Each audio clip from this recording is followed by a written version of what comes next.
हिंदुस्तान के हर परिवार के पास अपना पक्का घर होना चाहिए कि नहीं होना चाहिए। या पुल के नीचे मेरा कोई कमाने वाला है नहीं, पति खत्म हो गया, बच्चे मेरे छोटे छोटे थे, मैं यहीं रहने लगी।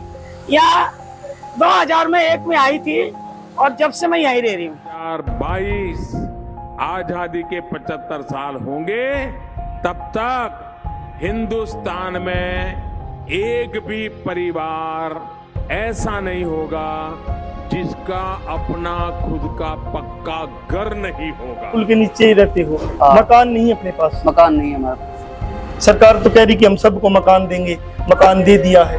पता नहीं कहाँ दिया सरकार ने, अब तक तो खाली बोलते बोलते रहते हैं।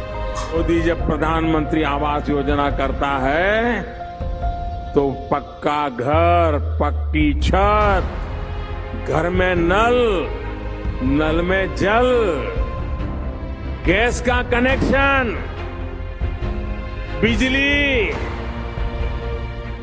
एलईडी बल्ब, शौचालय। बिजली तो इन्होंने दुकान वालों ने दे रखी है हमारे को, क्यों ये अंधेरा ही ज्यादा होता है या रह नहीं जाता, इसके लिए बिजली इन्होंने बेचारों ने अपना धर्म खाता करके बोला के दे रखा। तो मुझे बताओ कि मान लो बाथरूम जाना, शौचालय जाना है, नहाना भी होता है, तो कहाँ जाती है? बाहर स्टेशन पे जाके नहा के आते हैं और वो बाहर जाते हैं शौचालय के लिए, इधर जंगल में चले जाते हैं, इधर चले जाते हैं, पटरियों पे चले जाते हैं। हाँ, पटरी पे चले। हरियाणा में चुनाव चला हुआ है, हम हिसार से रिपोर्ट कर रहे हैं। यहाँ के राजनेता हिसार की सेवा करने का दावा कर रहे हैं। वो दावा वैसा ही है जैसा भारत के प्रधानमंत्री मोदी ने 2022 तक घर देने का कोरा झूठ बोला था। सरकार कहती है कि हम गरीबी मिटा देंगे, और सरकार का गरीबी मिटाने का फार्मूला ये होता है कि इनकी इनकम 3 लाख रुपए कर दी गई। परिवार पहचान पत्र जो पूरा हरियाणा के लोगों के गले की हड्डी बन गया, आफत बन गया। राशन कार्ड हमारा कट गया, पहले मिले करता था हमको। इनकम ज्यादा लिखा दी हमारी, लेकिन इतनी तो हमारी कमाई नहीं है जितनी इनकम लिखा रखी है। 8-10 महीना हो गया मेरा राशन कार्ड को कटे हुए, लेकिन मेरे से मैंने कितनी बार कचहरी चली गई, कई बार मैं ऑनलाइन वालों के पास चली गई, कोई मेरी सुनवाई भी नहीं करा है और ना किसी ने बना के मुझे दिया है। मैं क्या कर सकती हूँ? अब मेरी बहू भी विधवा है, मैं भी विधवा हूँ, बड़े हम लोग अपनी जगह में, कोई ले जाता है, अपना खर्चा चल जाता है, थोड़ा बहुत कुवाड़ चुनना की उसमें मेरे को पेंशन से मिलती है, पेंशन में पूरा काम होता है। बहू का पेंशन अभी अगले महीने से बना है। तो राशन कार्ड क्यों कट गया?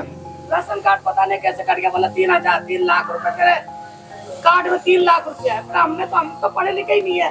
कार्ड जिसने बनाया, जिसने हमारा वो करा ऑनलाइन से, जिससे करवाया, उसने हमारा 3 लाख रुपए डाल दिया, उसने 3 लाख रुपए लिख दिया। अरे 2.5 लाख रुपए अब हमारा क्या कर सकते हैं? हमारा अब ये राशन कार्ड बन भी नहीं रहा है, 8-9 महीने हो गए, राशन मिलता ही नहीं है, गुजारा भी मुश्किल से चल रहा है। कहने के लिए 1 गज जमीन इस देश में उनके पास नहीं है।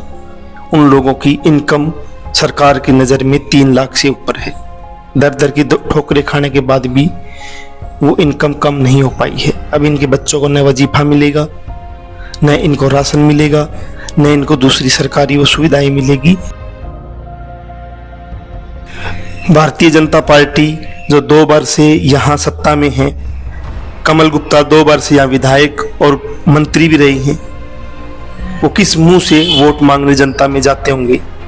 ऐसे ही हिसार के मेयर रहे गौतम सरदाना, वो भी विकास करने का दावा करते हैं कि हमने हिसार को चमका दिया, इसलिए हमें वोट दो। दूसरी तरफ समाज सेवा करने आई सावित्री जिंदल है, जो एक उद्योगपति है, वो भी यहाँ से लगातार विधायक रही है। वो भी दावा कर रही है कि हमने हिसार को चमका दिया है, लेकिन उस पूरी चमक में पिछले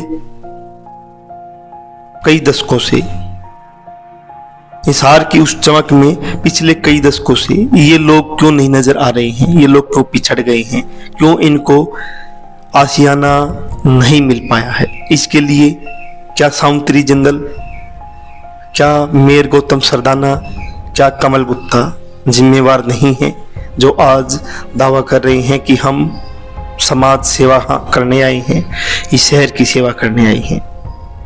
जो राजनेता कह रहा है कि हिसार मेरा घर है, हिसार के सभी मेरा परिवार है, और मैं सेवा करने के लिए राजनीति में आया हूँ।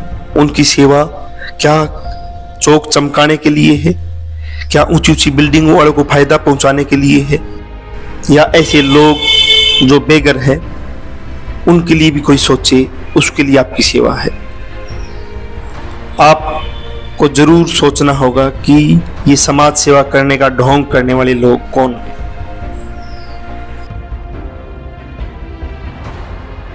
तो पक्का घर, पक्की छत, घर में नल, नल में जल, गैस का कनेक्शन, बिजली, एलईडी बल्ब, शौचालय। अगर आजादी के 75 साल बाद भी यहाँ के लोगों को यहाँ की सरकारें घर नहीं मुहैया करवा सकी, शौचालय का प्रबंध नहीं कर सकी, तो जरूर सोचना चाहिए कि ये लोग वोट आपको क्यों दे।